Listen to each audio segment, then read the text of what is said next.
Good afternoon, everyone. So thanks for being here and thanks for having me. My name is Patrick Myles and I'm from CENTER, the European ccTLD Association.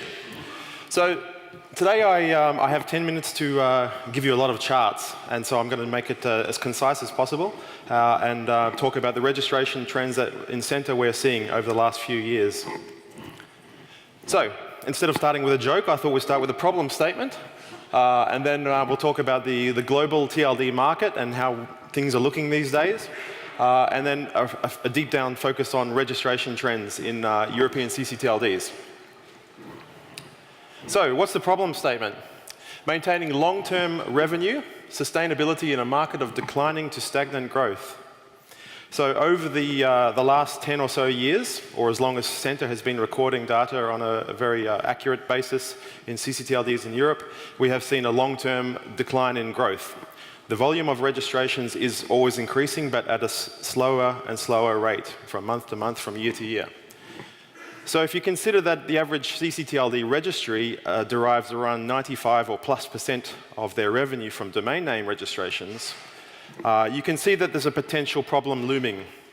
Revenue will keep stagnating and the costs and everything else will slowly start increasing. So that's the problem, and we're going to discuss it. A bit back in time now. So this is a kind of a Star Wars theme look at TLD evolution over the last 2 years. It's a very short animation on TLD growth. So we're going to represent dots as TLDs, and they're all represented as the size of their TLD in proportion to the size of the dot. And so you'll see, when it starts playing, here is all the ccTLDs around 2005. They're all the white dots. The green ones are the GTLDs. It's a log scale, so it's not exactly what you would imagine. You can see some high growth there. Suddenly, China is going to grow very fast or dip very fast when they started charging for domains. And then over to the right, you see the total domain counts in terms of GTLDs and ccTLDs. And then suddenly, in 2014, all the new GTLDs pop up. So I don't know if you can see this too well, but the point of this chart or this animation is to show you that we're now in a very complex market of TLD choice for consumers. Whereas for a long time we had a certain selection of TLDs to choose from as domain holders, we now have a whole lot more to choose from. So moving from there, and in context of other industries, I've pointed out this chart a couple of times to CENTER community with mixed reactions, but I think it's important to put domain names in the context of other social media platforms and ways of presenting yourself online, which is something that we don't often do, but I think it's important to. Again, this is how the evolution has looked over the last couple of years in TLD growth. We have a large chunk of ccTLDs there in the blue. Still the same legacy GTLDs, that's ComNet, Org, Biz, and Info. And now slowly gathering the new GTLDs around it all. By region, straight onto ccTLDs, we have Europe is the biggest region. It's one of the more active regions as well. And we have around 55 ccTLDs in this region, followed by Asia Pacific. Straight digging into the European region, a few stats there. So that we have 90 million across all those ccTLDs. We have a median growth of 3.5% last year. That's 35 ccTLDs median. The average wholesale price is €7. There's a small convergence to the median rate. And some ccTLDs are increasing, but generally there is a convergence to that middle ground. And a retention rate of 85%, and a retention rate being the difference between, well, the domains that were not churned or deleted or non-renewed. And then market share, around 51% in the average European country, and we'll get onto that in a minute. Just a quick look on the average, or the growth rates of the European ccTLDs last year in Europe, and that's in order of zone size. So as you see, there's a small increment upwards. As the zone file gets bigger, of course, the growth is easier to achieve higher growth rates. And then there's some highlights of the hosts that we have for this conference. Now, this is the chart that I'd like to show as a demonstration of the problem statement. it shows the median growth rate of 35 ccTLDs since the early 2010. So 35 ccTLDs on a monthly change of their growth, and that's the median rate. As you see, there's a few seasonality aspects going there as well. There's always a dip over December period. But what the interesting thing here is that at the start of 2012, the new GTLD application process opened.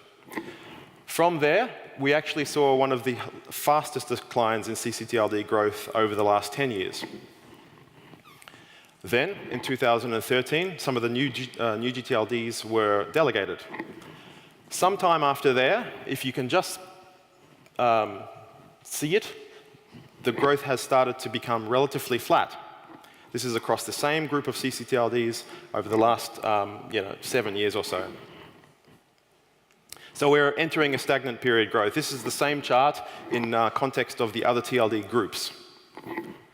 So you'll see the legacy GTLDs in green.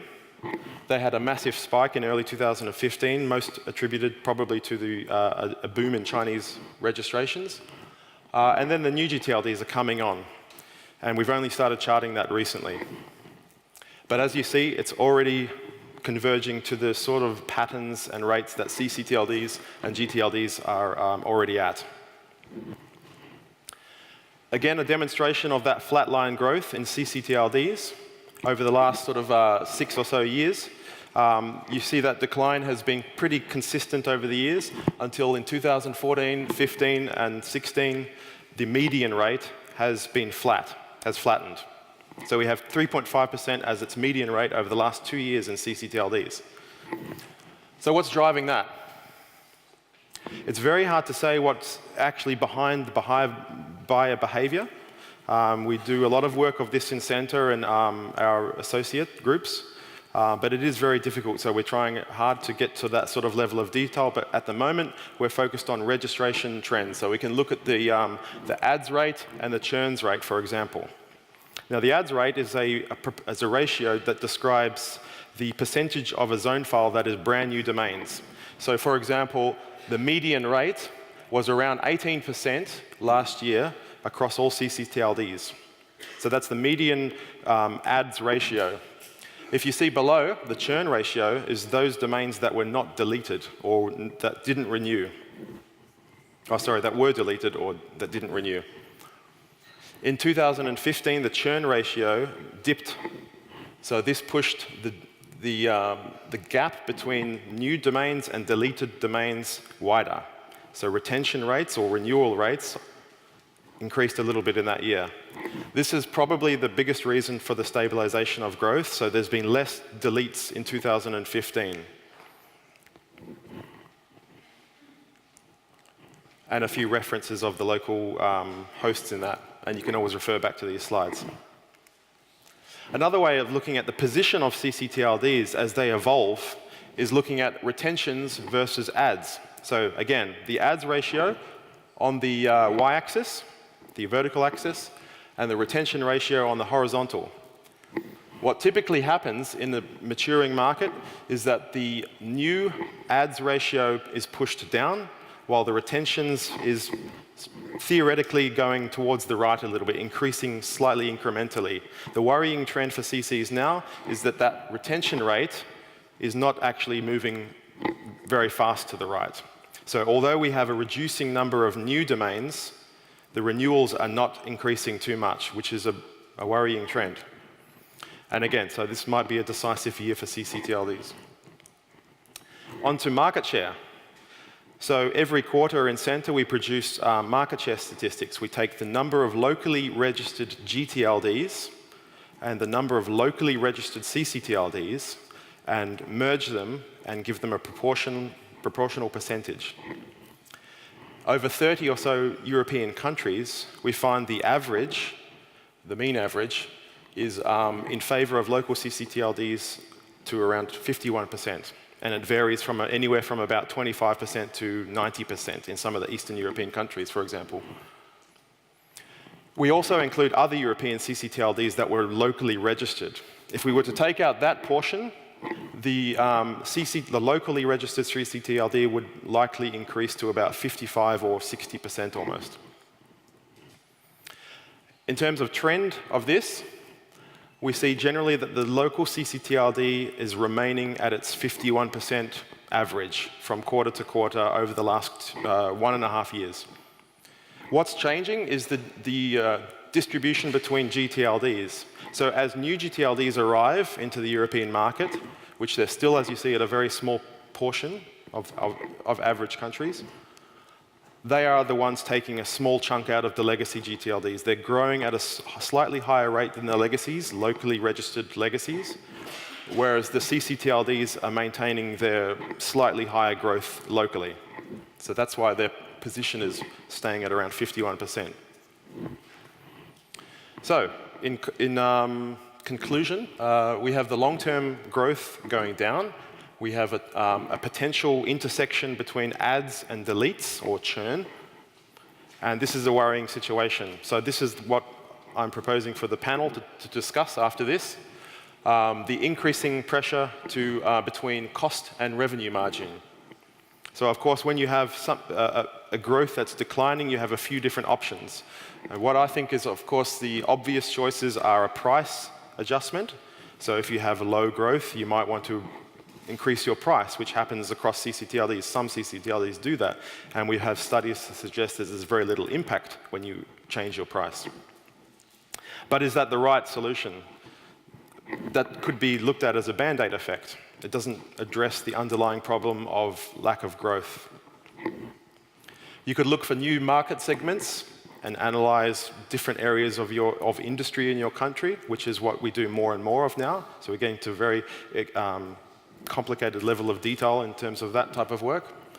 Or you could cost cut or diversify your revenue streams. Currently, as I mentioned before, ccTLDs derive around 95% of their income from domain name registrations.